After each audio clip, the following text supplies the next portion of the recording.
Right. So, please bear with the smacking sounds. The cats just got fed. So, and I have to record in here. Anyway, we're talking some Tales of the Jedi. Actual Tales of the Jedi from the Tales of the Jedi omnibus. We're talking about the first of the two prequels to the series. This is called Golden Age of the Sith. And this is a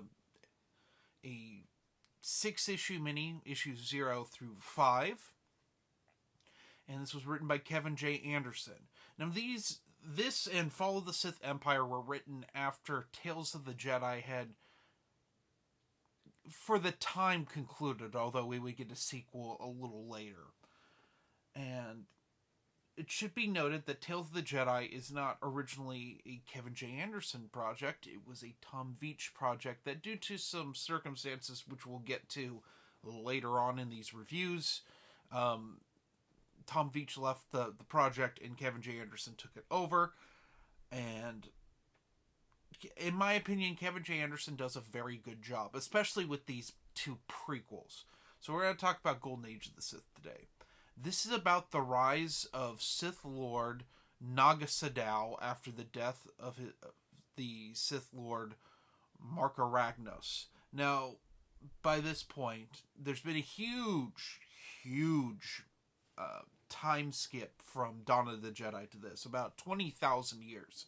So at this point, the Sith exist, but they are essentially dark Jedi that were exiled from the Jedi Order some time ago.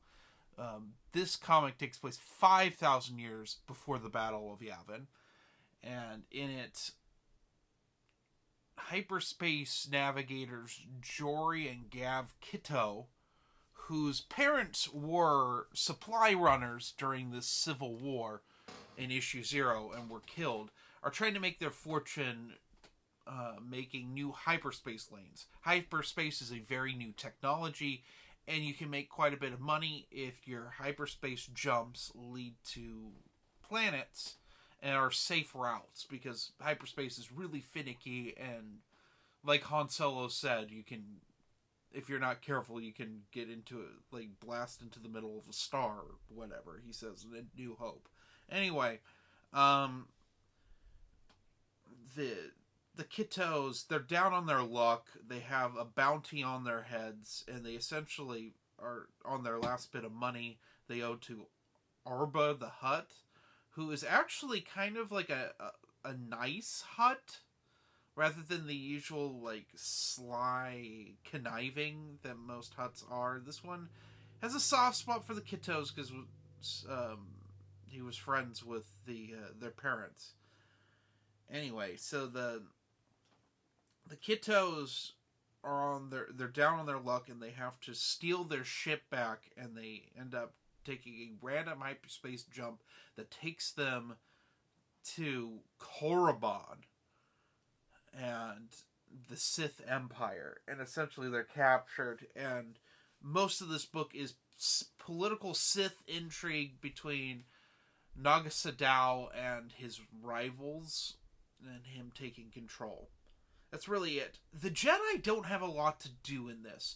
Odan is in this, and Odan is a character that recurs through most of the Tales of the Jedi comics, as like this wise old Jedi, but in this, Odan is kind of young and more of a knight rather than a master.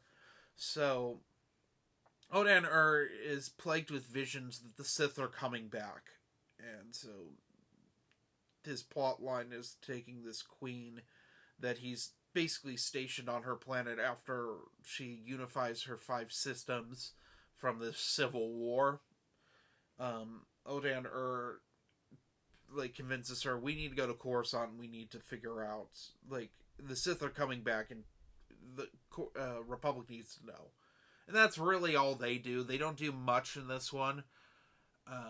It's cool to see the lightsaber progression, because in Dawn of the Jedi we had the Force sabers, which you had to fall to the dark side to use. In this, we have lightsabers, but they are powered by cables and large backpacks. So the Jedi have them, the Sith don't. They use some type of vibro blade that they imbue with the dark side of the Force, which I would say is weird, but that is a Force technique that is used through a lot of the Tales of the Jedi, to use like an object as and give it power that it can withstand a lightsaber blade. So I don't mind this. I like this comic a lot, and I wasn't sure if I would or not. It's been a long time since I read Tales of the Jedi, and I've been meaning to read it on the channel since I started doing comics.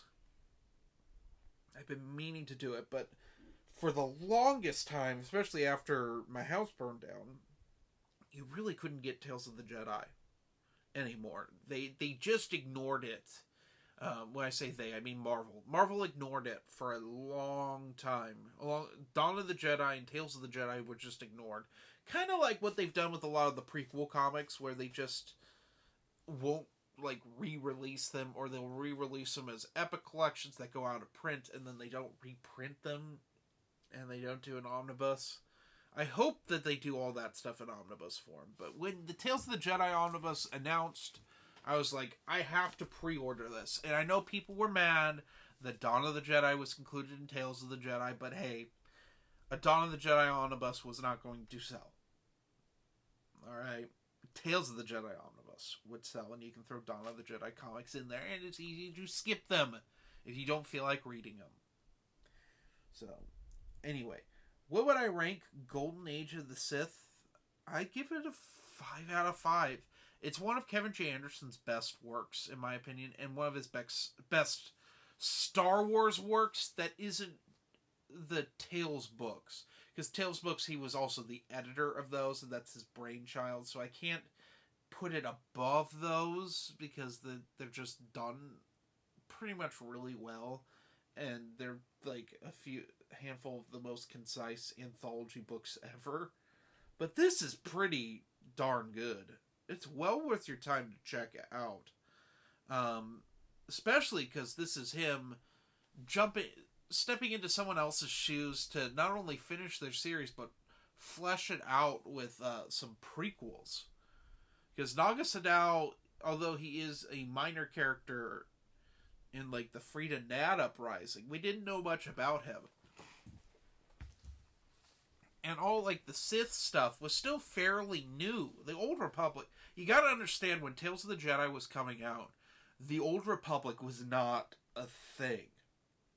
It was not this juggernaut with the PC/Xbox game, or like later the MMO, and like all the Old Republic novels. There were no Old Republic novels. There were none.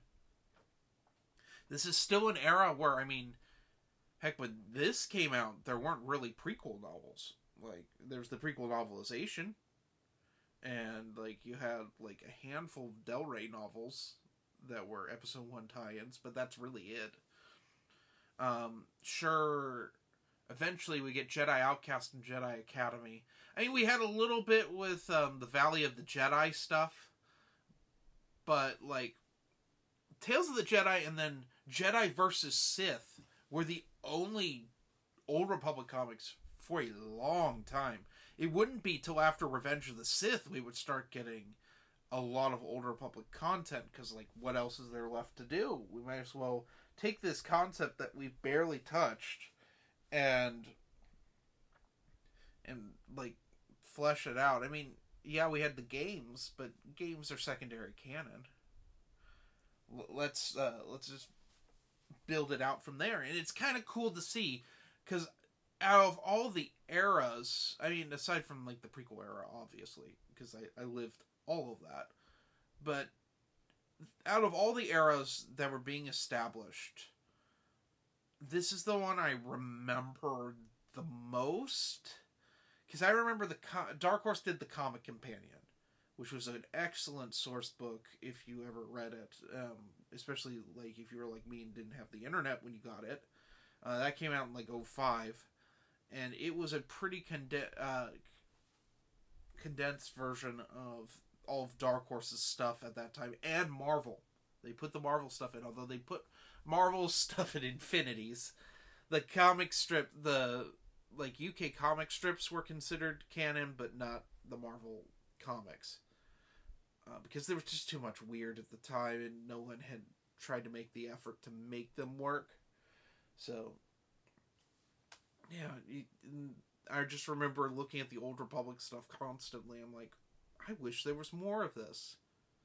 And eventually we would get that. For better or for worse. Some of it for better, some of it for worse. But this is some of the best Old Republic comics. And it's something that people don't consider Tales of the Jedi part of the Old Republic. It is. It just looks different.